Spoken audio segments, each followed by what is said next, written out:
Don't give up, part 2. Today we're in the book of 2 Kings, chapter 5, verse 1. 2 Kings, chapter 5, verse 1. If you're in your church Bible, it's already been bookmarked to page 572. 572. But if you're in your own Bible, go to 2 Kings, chapter 5, verse 1. Never give up, part 2. Sometimes in life, we give up too soon. Sometimes we give up and victory is just a few steps ahead.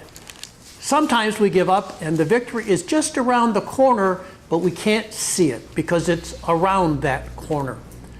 But the bottom line is your divine destiny that was preordained by God, as you're driving towards that divine destiny, the key is, as Todd told me earlier this morning, is to be persistent. You've got to be persistent and do your part. And we're going to talk about God's part too in this whole thing. So as you're driving towards your divine destiny, whatever it is, maybe your divine destiny is to be a great chef. Maybe it's to be an author. Maybe it's to be a good family man. Maybe it's just to be a good person who makes people feel good about themselves. It could be any number of things that's your divine destiny. But whatever it is, it's going to take some persistence on your part, and it's going to take the magic ingredient, which is God doing His part. In the book of Galatians, it says, "In due season, we will reap if we do not faint." In due season, we will reap if we do not faint. That's a strong wording there. God is promising you that if you don't faint, you're going to reap in due season. Now, people ask me all the time, they say, "Pastor, well, when's the due season for me?" Doesn't look like a due season now. And the answer is in the fullness of the time. And we know the Bible talks about the fullness of the time. What is the fullness of the time? The time that you will reap. It's the time that you're ready. Remember, sometimes as we're waiting to achieve our divine destiny, we're not ready for it yet. Sometimes God has to bring us along. Think of a child as you grow them up one day to drive a car. Well, they're not driving a car at 8, 9, 10, 11, 12 years old because they're not ready. It's not the fullness of the time. And the same thing for you. If you haven't achieved your divine destiny yet, don't give up. It's still there. It's still ahead of you. It still might be around the corner where you can't see the finish line, but it's there. And God promises you if you don't faint. In other words, He's saying, if you don't give up, you're going to reap it. It's going to happen. And remember, God, well, you know what? He can't lie. So He's telling you the truth here. You're going to reap if you don't faint. Back in 1801, a man was born in Texas, a fellow Texan. His first name was Gale, and I'll tell you his last name in just a minute. He was born in Dallas, Texas, and this guy was a pretty interesting guy. He was a businessman, he was a part entrepreneur, he was a little bit of an inventor, a little bit of everything for this guy. And he was on a ship on the ocean, and this is a time well before refrigeration and electricity, and they actually had cows on this ship. Back then, most people don't know this, many people don't know it, they would take cows with them on ocean voyages. Why? For the milk. They needed the milk, and you couldn't refrigerate milk back then. There was no way. So they took the cows with them. They brought the milk supply with them. They would literally milk the cows on these ocean voyages. This particular voyage that Gale was on, there were a lot of children, and so the children needed the milk. But the problem was the waves were so tough and so strong that the cows literally got seasick, and they couldn't produce any milk. 4 of the children died on that voyage drinking contaminated milk, milk that had spoiled. They had some milk, but it had spoiled, and they couldn't get any new milk from the cows. So Gale looked at this and he said to himself, there has to be a better way. There has to be a way to preserve this milk. And so he started experimenting and trying different things, and that's where that entrepreneur, inventor part of him came to the fore. And he came up with a product that I'm going to show you right now. You've all seen it before. Borden's milk, condensed milk. His name was Gale Borden, born back in 1801. Gale Borden is the man that's responsible for all the condensed milk that you see on the shelves of stores. He found a way to vacuum out the water out of milk and put it in a can and vacuum seal it. And back in the 1800s, that was a big deal. So this guy saw a problem, and part of his divine destiny was solving this problem. And by solving the problem, he saved a lot of lives. His product became very popular, not just for ocean trips, but popular during the Civil War. A lot of the soldiers were carrying his condensed milk. Now, he's long gone to heaven, but on his epitaph, I want to read to you what it says. If you go see his tombstone, it says, "I tried and failed. I tried again and again and succeeded." I'm going to read it to you again. "I tried and failed. I tried again and again and succeeded." Now, I'll tell you what, I don't know about you, but I'd love to have that on my tombstone. Yes, he failed, but all I can say there is, welcome to the human race. We've all failed. We failed at something while we're on this planet. Maybe we failed at running our finances correctly. Maybe we failed dealing with an addiction. Maybe we failed in a relationship. I don't know what it is for you, but I guarantee you we've all failed. But the key to what's on his tombstone is he tried, he failed, but he tried again. And then again, it says. So he kept trying. He was persistent. He was going for his divine destiny. And that's where you are today. You're going for your divine destiny, but part of going for it is you're going to have some failures along the way. But I want you to think as failures as stepping stones. So all the time he experimented trying to figure out how to do this condensed milk thing, and it took a while, he had these many failures all along the way. But finally, as part of those failures, this testing, what works, what doesn't work, he came up with the ultimate product. So in your own life, if you're thinking to yourself, I'm a total failure. Nothing's going right for me. I can't get this life right. Think of Gale Borden, the guy that invented condensed milk. He tried and failed and tried again and again and succeeded. Your divine destiny is locked into two things. One, you doing your part, like Gale Borden did, and the other is letting God do his part. In the book of Galatians, it says, "Let us not grow weary of doing good, for in due season we will reap if we do not give up." That's the key. Not giving up, not being faint of heart. Keep going. We know in modern times the same thing is true. That happened back in the 1800s with Gale Borden. But let's fast forward to 1992. If you were born in 1992 in Barcelona, Spain, there was something going on called the Summer Olympics. Now, the Summer Olympics, that's the track stars. They're all running. And there was a guy that was running, a really good sprinter. His name was Derek Redmond in the 1992 Summer Olympics. And in his race, he was racing and doing great in his race, and he was about 250 meters from the finish line. And he tore his hamstring.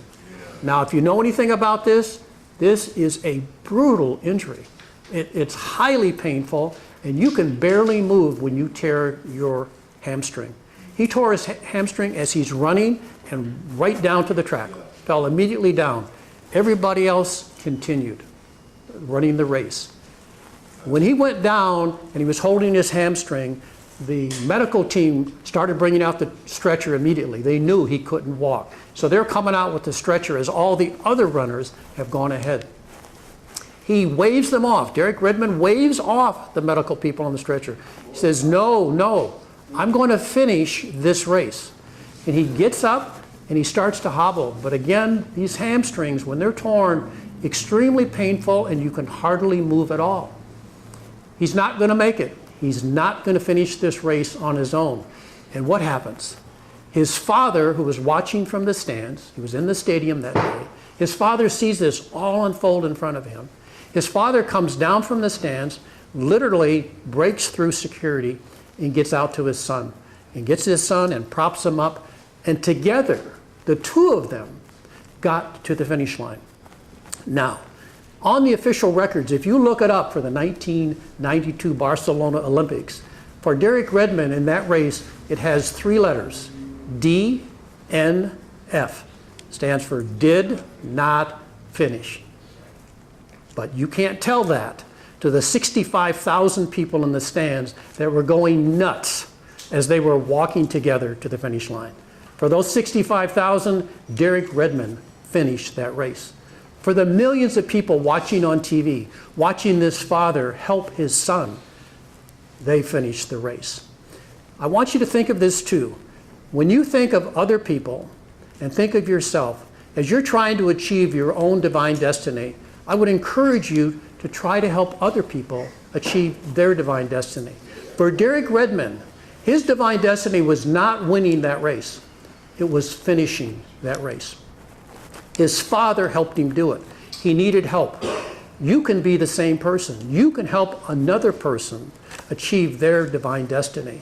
And when you do it, you better believe God is taking notice. What does the Bible say? Give, and it shall be given unto you. They're not just talking about money here. Given unto you, pressed down, shaken together, overflowing, shall it be given to you. When you give to other people, when you help other people, God takes notice, and he makes sure that you get a reward for doing that. Now, that's not why you do it. You don't do it to get the reward. You do it because your heart leads you to do it. Derek's father, his heart led him to go down and help his son. And that's why we help other people achieve their divine destiny. So of all the races that Derek Redmond ever ran, the one that he will tell you was his greatest victory was the one where it says in the record books, DNF, did not finish. In his mind and in the mind of the 65,000 people that were at the actual event and the millions on TV, he finished that race and then some. Now, a little bit closer to home, we have another example of this, helping other people. And it's one of our very own volunteers. You know her, Malene. Malene comes every Sunday. Normally she's working outside with the people out there, but Malene comes every Sunday and helps us. And she's been doing this for a long time at SoupMobile Church. Now, if you know Malene, you know she likes to race. She goes in marathons, half marathons, 5Ks. She loves to run. And so since I've known her, she's always, every month or two, she's running in some kind of race. And so a while back, she was running in a marathon. And she wasn't going to win this marathon, but if you know anything about marathoners, for them, if you're not going to win the race, it's all about your time. How fast do you run it? Do you run it? Do you get a personal best time? And so Malene was running this race and on track to do her personal best time-wise. And it's late in the race, and she's doing okay, and she's going to finish strong, and she goes by an older lady that she can see is struggling. And she runs right by her because she's again going for her own time. But then something happens. Something happens, and she says to herself, I need to go back and help her. I need to go back and encourage her. So Malene stops her own race for her own best time and goes back and helps this older lady. She encourages her. Doesn't give her any physical help like Derek Redmond got from his father, because the other lady would be disqualified, but she encourages her and runs with her, basically giving up her own race that she was running. She's giving up her own best time to help somebody else achieve their divine destiny. And for this older lady to finish the race at any time was huge. And if Malene had not dropped back and given up her own dream to help this other lady, she probably wouldn't have finished the race at all. And this is what the Bible is talking about when it talks about helping other people. Yes, you have to be persistent for your own divine destiny, but I would encourage you, be persistent like Malene was for other people's divine destiny. Now, Malene didn't get her best time that day, but just a couple of weeks ago, Malene ran in another race, and she actually won that race for her age division of 20 to 29. She won. She brought the trophy to the church. Now, if you were to ask me, if you say, well, Pastor, was God rewarding her for what she did back months ago? Was he rewarding her with a victory today? And I would say to you, well, I don't know for sure, but I'm thinking that God gave Malene the day that she won.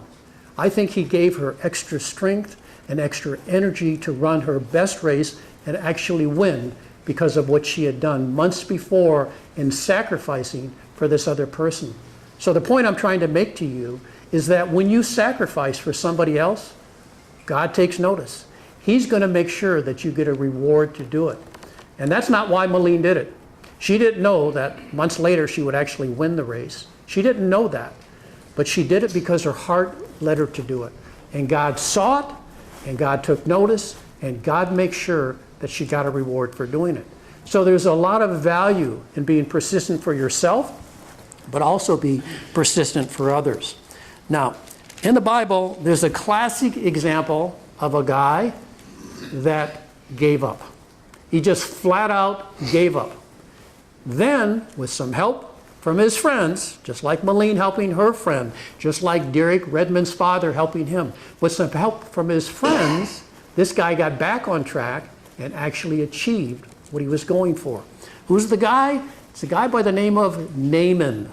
Now, Naaman we don't hear about a lot in the Bible. He's in the book here of 2 Kings. We don't hear a lot about him, but this story in 2 Kings says a lot about this concept of being persistent, of not giving up. So, before we talk about Naaman, let's look at the backstory. So, this story is taking place about 900 years before Christ is born. What's happening 900 years before Christ was born in modern-day Israel? What's happening is the Israelites have taken the land long ago. Moses led them into the promised land. They've taken the land with Joshua. And so now they're living there. And sometimes the times are good, sometimes not so good. And usually when they're not so good, it's because the Israelites have turned away from the Lord. But anyway, they're living there 900 years before Christ is born. And the Israelites are neighbors to the Syrians, just like today. And they're not best buddies. They're not at war at this time, but they're not friends. And there's a chance of war anytime. In fact, later on, not in this particular story, but later on, Syria did invade Israel. So this is not a friendly relationship between the two countries back 900 years before Christ was born. And this is where Naaman comes into the story. So let's see what the Bible says in chapter 5. It says, now Naaman was a commander of the army. What does this mean? Well, back then it was like being a general today. If you're a general in the army, you are at the very top. And that's where Naaman was. He wasn't over the king. Remember, they had kings back then. He wasn't over the king, but he was second to the king. He was that highly placed. So he was a very important man. The Bible goes on to say he was a great man. It said he was a great man in the sight of his master. He was highly regarded. So he's not just a powerful, highly placed man. He's a great man. He's highly regarded. The Bible says further, he was a valiant man. Then the Bible says, but. There's a big but in this story. The but is he had leprosy. So here's a guy that's got it all. He's at the very top of the food chain. He's important. He's highly regarded. He's valiant, but he's got leprosy. And back then, that was the kiss of death. If you had leprosy back then, there's no cure. There's not only no cure, there's no way to slow the disease down. There's no way to treat it. They had nothing for leprosy. And if you were a leper back then, you were a leper in the sense of the word that people didn't even want to be around you. And this tells you that this man, how highly regarded he really was. He was a leper, but still a general in the Syrian army, still highly placed and highly favored, even though he was a leper. So he's a leper. There's no cure in sight. There's no way this guy is getting healed. But then he hears through one of his wife's servants, an Israelite, he hears about this guy by the name of Elisha. Elisha, one of the great prophets. And they say to him, Naaman, go to Elisha. He can heal you. And what does Naaman do? He goes. He goes to see Elisha. He goes with his horses and chariots, this very important man. He goes to Elisha. Didn't ask Elisha to come to him. He went to Elisha. He gets there, Does Elisha come out and meet him? No. Elisha sends out his servant.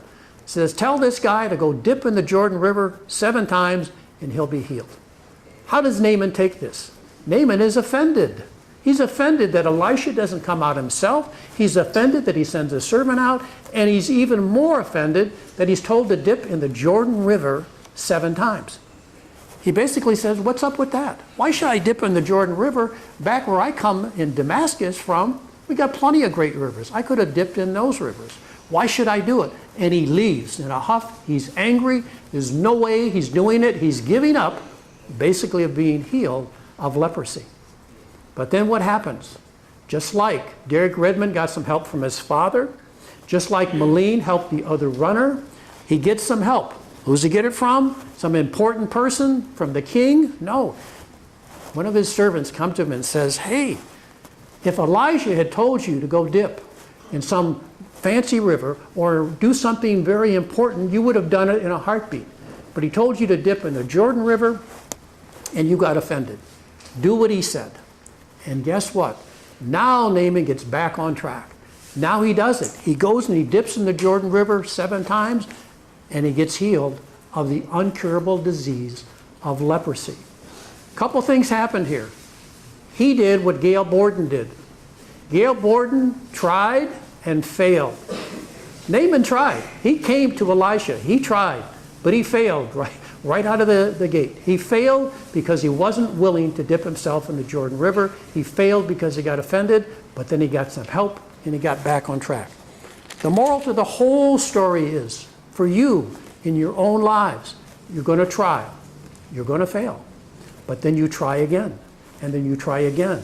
And like Gail Borden, you will eventually, if you do not faint, if you're not weary of heart, you will succeed. So what I say to you today is never give up. Never give up. Never give up. Hello, friends. My name is David Timothy, but on the streets of Dallas, they call me the Soup Man. And with me today is my lovely wife, Shanna. Hello, everyone, and welcome to SoupMobile Church. We are so happy to have you with us today. SoupMobile Church is a one-of-a-kind church on the entire planet. It's because it's the home church for the homeless right here in Dallas, Texas. The homeless have never had their own home church until now. However, we want you to know that the SoupMobile is more than just a church ministry. Shanna, can you tell us about the birth of the SoupMobile? The SoupMobile was founded in 2003 on a wing and a whole lot of prayers.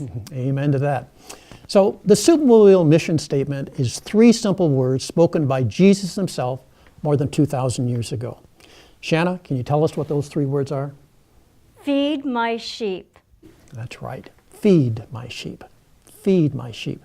At the SoupMobile, we feed his sheep in 4 separate and distinct ways.